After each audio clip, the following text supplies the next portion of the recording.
Toujours dans le thème de l'archéologie, nous vous présentons aujourd'hui une nouvelle vidéo sur les 10 découvertes archéologiques les plus récentes, mais surtout les plus effrayantes. Avant de commencer, n'oubliez pas de vous abonner et de liker la vidéo. À 5000 likes, nous ferions une deuxième partie. Comme d'habitude, tous les liens des sources seront disponibles dans la description. Numéro 1. Des empreintes vieilles de 23 000 ans réécrivent l'histoire humaine de l'Amérique.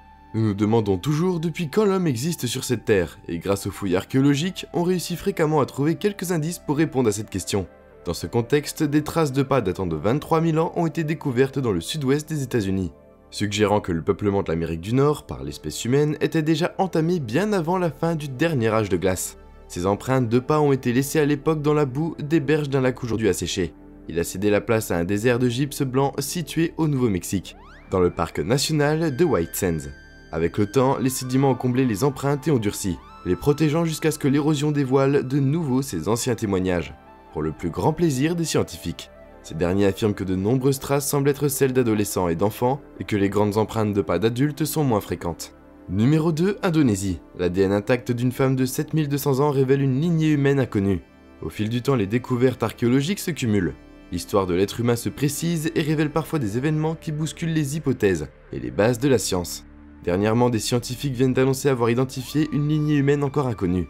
Un groupe de personnes dont l'histoire ancestrale ne ressemblerait à aucune population observée jusqu'à présent. Les analystes ont montré qu'il s'agissait des ossements d'une jeune femme de 17-18 ans, qui avait été enterrée en position fœtale, partiellement recouverte de pierres et entourée de divers outils et ossements d'animaux. L'ensemble a permis de déterminer que l'individu, surnommé BC par les archéologues, appartenait à la culture Toaline, un mystérieux groupe de chasseurs-cueilleurs qui vivait dans le sud-ouest de la péninsule de Sulawesi, entre 8000 et 1500 ans auparavant. C'est la première fois qu'un squelette relativement complet fut attribué à cette culture.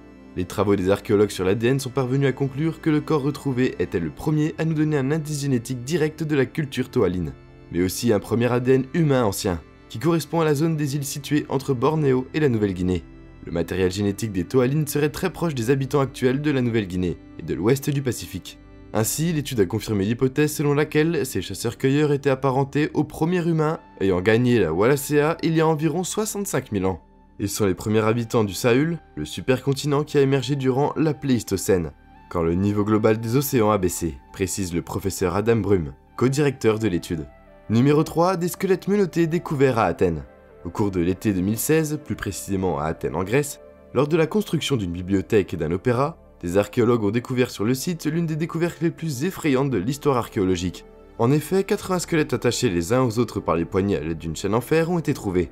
Tous les squelettes étaient présents dans une fosse commune située dans la nécropole Phaleron Delta, comptant 1500 corps. Mais cela reste loin d'être terminé. Les archéologues ont pu remarquer que les squelettes représentaient des humains morts en parfaite santé. Les scientifiques estiment que la disposition parfaite des corps pourrait être liée à une exécution massive. Cette théorie est renforcée par l'estimation de l'âge du cimetière, remontant à une époque où furent de nombreux troubles politiques. Certains squelettes ont été en partie recouverts de sable, d'autres avaient bras et jambes emmêlés, mâchoires ouvertes et un bon nombre d'entre eux avaient les bras au-dessus de leur tête. L'ordre et la disposition des corps suggèrent que les victimes étaient plus que des esclaves ou de simples criminels de droit commun. Numéro 4, les momies de Cagayan. Cette fois-ci, nous allons nous rendre aux Philippines, plus précisément à Cagayan, où des archéologues ont trouvé, dans un réseau de grottes souterraines, des milliers de corps momifiés. Parmi ces nombreuses momies, certaines datent du XIIe siècle. Plusieurs d'entre elles ont été trouvées couchées dans des positions plus ou moins bizarres. Considérées comme étant les momies les mieux conservées au monde, on peut apercevoir sur le corps de certaines de magnifiques tatouages. Les anciens de la tribu Ibalois ont accepté de les sortir exceptionnellement pour les faire découvrir au reste du monde, tout en respectant des rituels bien précis. À l'extérieur de ces cercueils en forme d'œuf, on trouve des représentations minutieusement gravées, des représentations anthropomorphiques d'anciens dieux et du monde des hommes. Les signes représentent souvent une légende ou une histoire, car malgré le fait que leur panthéon de divinités est complexe et riche, les Ibalois étaient souvent plus concernés par les forces terrestres, et les monstres étaient le plus souvent inclus. Numéro 5, le livre en peau humaine à Harvard. Dirigeons-nous maintenant aux États-Unis, et à Harvard en particulier, où en 2014, une rumeur circulait et prétendait que les différentes bibliothèques de l'université détenaient 3 livres soupçonnés d'être reliés en peau humaine. Un mois après que la rumeur ne soit totalement répandue sur les différents réseaux sociaux, Harvard a confirmé que l'un des 3 livres dont le nom est des Destinées de l'âme, écrit par l'auteur français Arsène Houssaye en 1879, possédait bel et bien une couverture en peau humaine. L'université a approuvé par la suite qu'elle a procédé à des analyses de minuscules morceaux du livre cité, et que les résultats ont révélé, grâce à une technique d'identification des protéines de la peau, qu'il y a 99,9% de chances que cette peau ne soit pas d'origine animale, mais bien humaine. Pour les deux autres livres dont la rumeur disait qu'eux aussi étaient reliés à la peau humaine, les tests ont révélé qu'il s'agit d'une peau animale, et plus précisément une peau de mouton. En effet, au XVIe siècle, il n'était pas rare d'utiliser de la peau humaine pour relier un livre, car cela permettait d'immortaliser les aveux des criminels. Numéro 6, les morts vivants chez les Toraja. Partons maintenant chez les Toraja en Indonésie, où les morts ne meurent pas. En effet, ce peuple n'a pas du tout le même rapport que tout le monde avec leurs défunts. Les habitants ont un rituel funéraire bien plus particulier, qui pourrait vous paraître bien étrange. Chez les Toraja, les personnes décédées ne cessent jamais de faire partie de la famille. Les vivants conservaient les corps chez eux et leur partageaient la vie du foyer en les incluant dans les prières, en leur apportant de la nourriture et en les éclairant la nuit tombée. Les gens les touchent, les caressent et leur parlent comme s'ils allaient entendre les paroles et y répondre.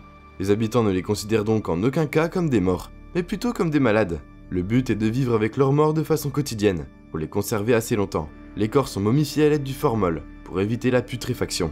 Ainsi, les corps peuvent être conservés de quelques semaines à plusieurs années.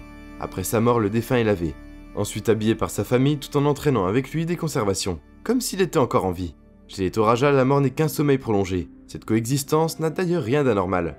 C'est pourquoi le défunt est impliqué dans un véritable séjour funéraire durant lequel il reçoit, plusieurs fois par jour, des prières sous forme de nourriture, de boissons ou d'autres présents. Tous les 2 ans environ, les familles avaient l'habitude d'ouvrir les cercueils de leurs défunts pour une grande réunion avec les morts. Ils les retirent de leur tombeau, les nettoient et leur revêtent de nouveaux vêtements. Pour eux, c'est un symbole de respect et d'amour qu'ont les vivants pour les morts. Numéro 7, minuscule humain ou extraterrestre.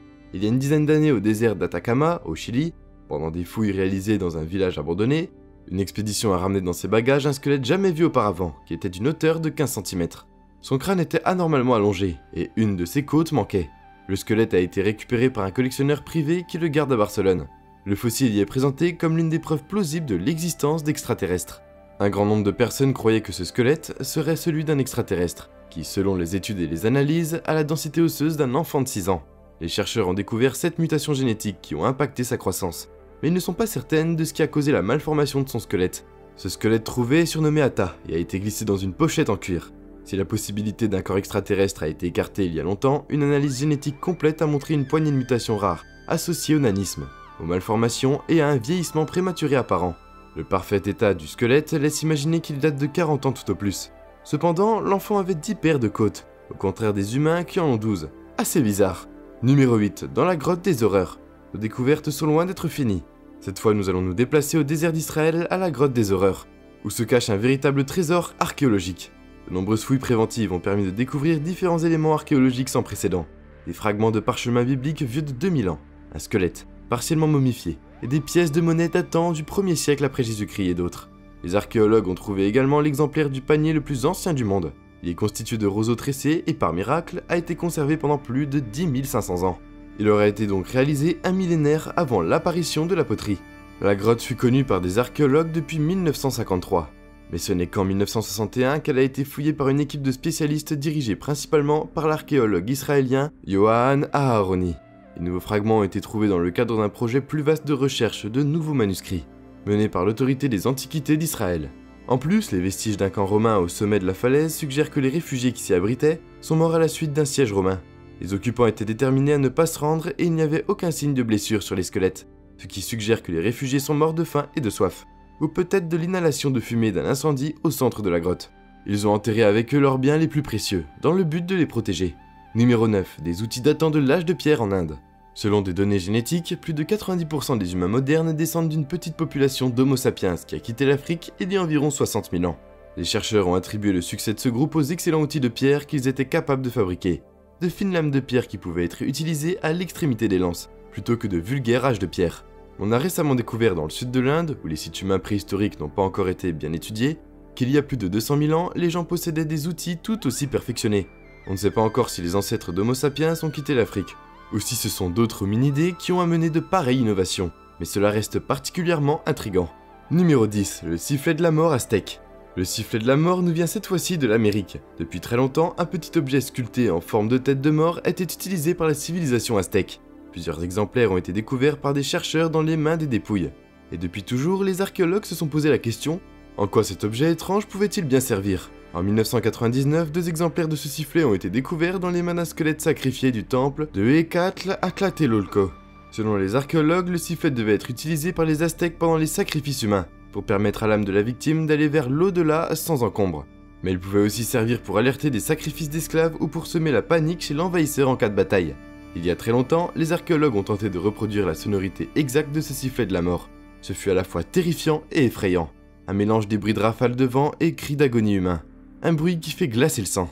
Cet instrument mystérieux est parfois trouvé dans les tombes d'individus sacrifiés. Mais des tests permettent d'entendre le bruit affreux que fait le sifflet de la mort. Qui donc a taillé ces pierres de façon plus subtile?